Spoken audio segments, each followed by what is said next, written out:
அண்டம் முழுதும் ஒன்றினுள் அடக்கம். அதுவே ஆனைமுகமெனும் ஓங்கார விளக்கம். சுழலும் கோள்கள் அவன் சொல் கேட்கும். அவனை தொழுதால் போதும் நல்லதே நடக்கும். ஆனைமுகனை தொழுதால் நவக்கிரகங்களும் மகிழும். நல்லதே நடக்கும், நல்லதே நடக்கும்.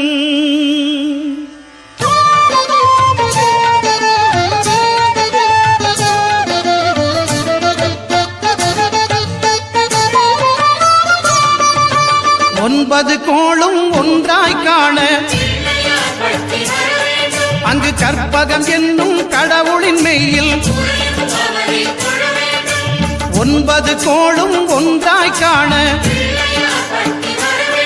அங்கு கற்பகம் என்னும் கடவுளின் மெய்யில்.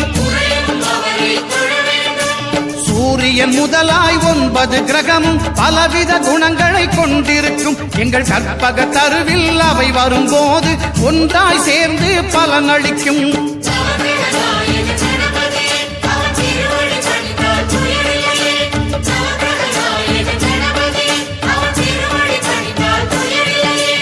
ஒன்பது கோளும் ஒன்றாய் காண அங்கு கற்பகம் என்னும் கடவுளின் மெய்யில்.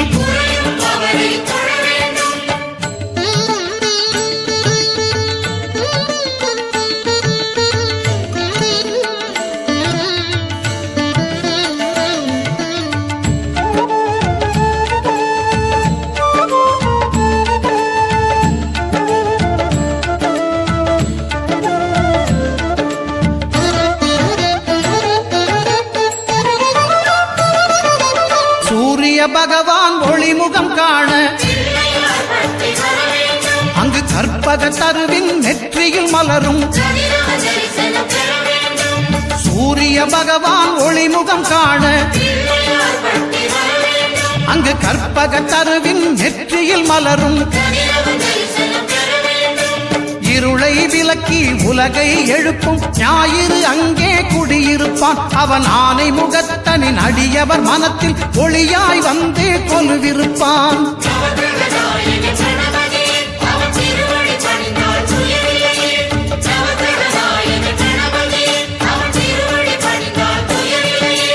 ஒன்பது கோளும் ஒன்றாய் காண அங்கு கற்பகம் என்னும் கடவுளின் மெய்யில்.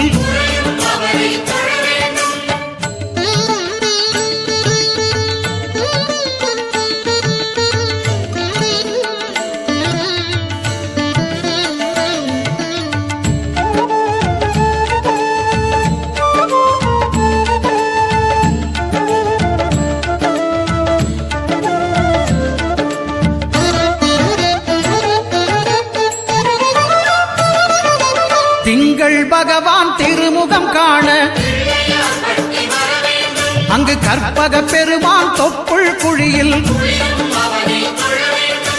திங்கள் பகவான் திருமுகம் காண அங்கு கற்பக பெருமான் தொப்புள் குழியில்.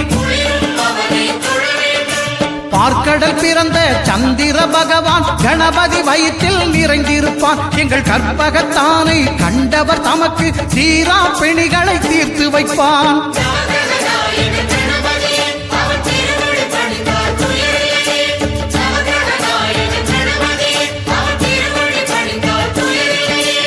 ஒன்பது கோளும் ஒன்றாய் காண அங்கு கற்பகம் என்னும் கடவுளின் மெய்யில்.